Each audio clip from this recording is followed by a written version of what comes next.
Hi guys, কেমন আছেন সবাই? নিশ্চয়ই ভালো আছেন। তো আজকে আমি একটি টিপস সহ পায়েস রান্নার রেসিপি শেয়ার করবো আপনাদেরকে।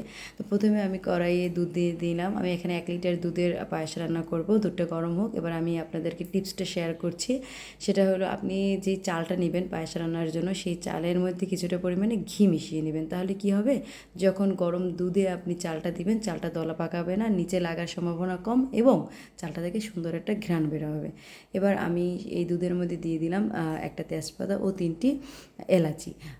দুধটা গরম হয়েছে এবং ওই দুধটা থেকে আমি কিছুটা পরিমাণে দুধ নিয়ে নেব অন্য একটি পাত্রে, এবং দুধের সাথে আমি আরও 3 চামচ গুঁড়ো দুধ মিশিয়ে নেব।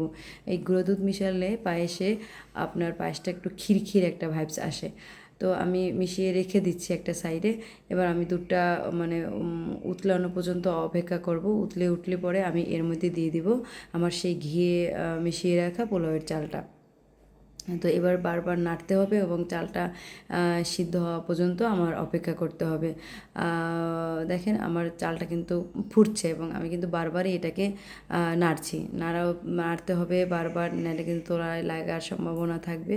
তো দেখেন আমার ফুটে উঠেছে, কিন্তু চালটা এখনও সিদ্ধ হয়নি, যে সিদ্ধ হতে একটু সময় লাগবে। এবার আমি এর মধ্যে দিয়ে দিব সামান্য পরিমাণ একটু লবণ, ব্যালেন্সের জন্য। লবণ দিলে মিষ্টির স্বাদটা একটু আরও বেড়ে যায়।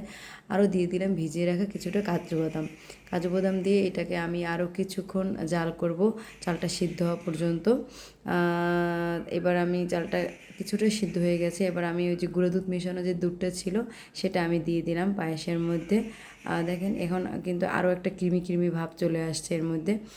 কতটা খিরখির লাগছে এবং কালারটাও কিন্তু চেঞ্জ হয়ে আসছে, আমার হলুদ হয়ে আসছে। দেখেন চালটাও সিদ্ধ হয়ে গেছে। আমি এবার এর মধ্যে দিয়ে দিলাম পরিমাণ মতো চিনি, যে যার পরিমাণ অনুযায়ী চিনিটা দিয়ে দিবেন। দেখেন আমার পায়েসটা হয়ে আসছে, ঘন হয়ে গেছে। এবার আমি পায়েসটা নামিয়ে নিলাম। এই আমার পায়েসের ফাইনাল লুক।